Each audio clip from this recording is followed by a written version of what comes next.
Hello students, today we will discuss cross-pollination. First of all, we will talk about pollination. So it is the transfer of pollen grains from the anther to the stigma of a flower. You know that the pollen grains are immobile, they cannot reach to the stigma by themselves. So they need some external agent like wind, water, and any animal or growth contact to reach the stigma of the another flower. So this diagram shows the self and the cross pollination, in which the cross pollination shows that the pollen grains are transferred by the insect to the stigma of the another flower. So we have different agents involved. On the basis of that, we divide the cross pollination among these. First of all, the anemophily. It refers to the pollen grain transfer with the help of the air. It is mainly observed in the large forest. It is observed in the plants which have the flowers having large number of pollen grains. These plants are not very showy, non-attractive. So in this case, the flowers have the versatile, free swinging and light anthers so that they can easily carried by the wind to the longer distances. The examples of these plants are coconut, palm, and maize, etc. Second, we have the hydrophily. It is the transfer of the pollen grains from one flower to the another flower with the help of the water. It involves the plant groups like algae, pteridophytes, and the bryophytes, and also the angiosperms like water hyacinth. In these cases, the flowers emerge above the water level and are pollinated by the insects or the wind. And these plants, in these plants, the pollen grains are transferred with the help of the water by the running movement of the water to the stigma of the another flower. These flowers are also non-showy, non-attractive, and produce a large amount of the pollen grains, but the chances are very less for the pollination. So these flowers are non-attractive and non-showy and produce large number of the pollen grains. So this is the case of the hydrophily, in which the water plays a role as agent to transfer the pollen grains. Next case is the zoophily.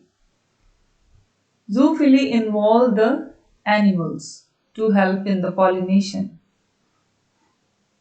It involves insects, that is entomophily, in which the pollination carried out by the insects.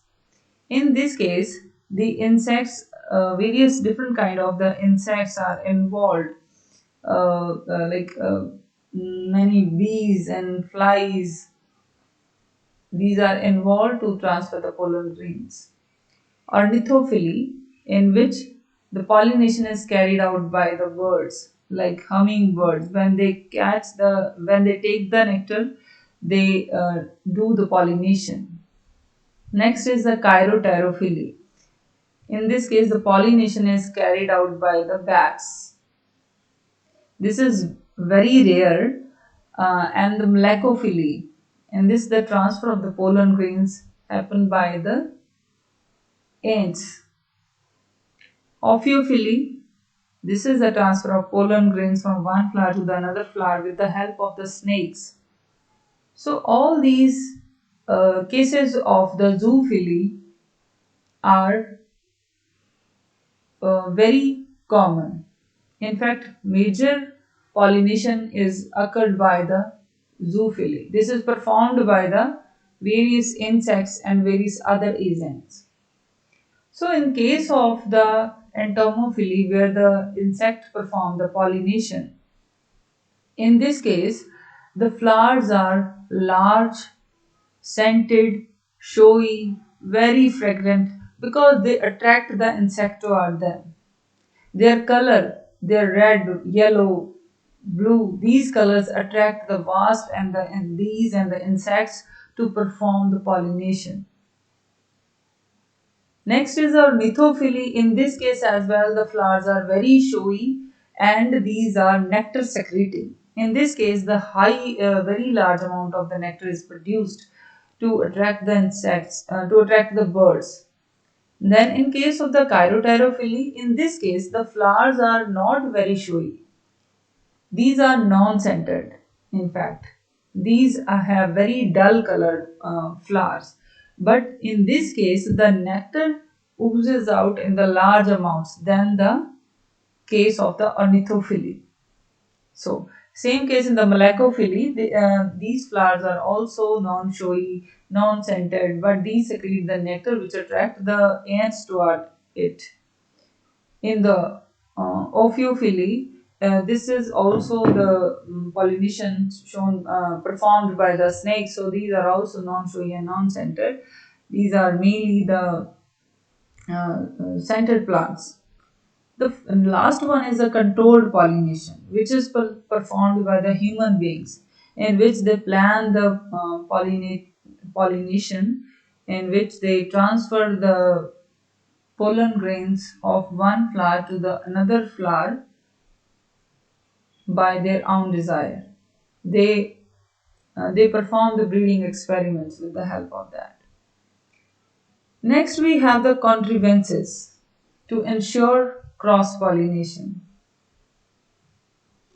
There are many conditions on the basis of that the plants perform the cross pollination. There are many conditions that the plants are present at the long distances.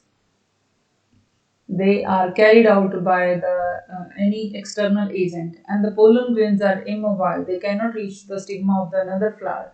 So that's why we need some external agents. We need the cross pollination,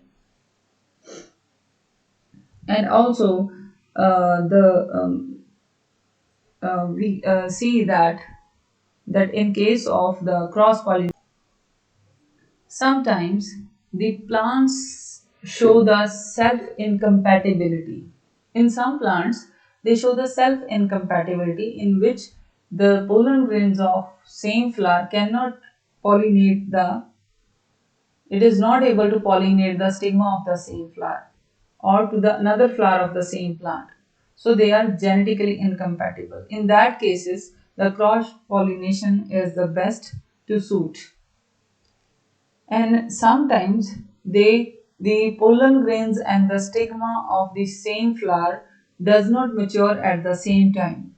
So in that case as well, the cross pollination is best to perform the pollination to produce the seeds. And for the cross pollination, we can produce the high quality plants with the high rate of heterosis and vigor, and we can produce more vigorous plants with the help of the cross pollination. So, these are some conditions.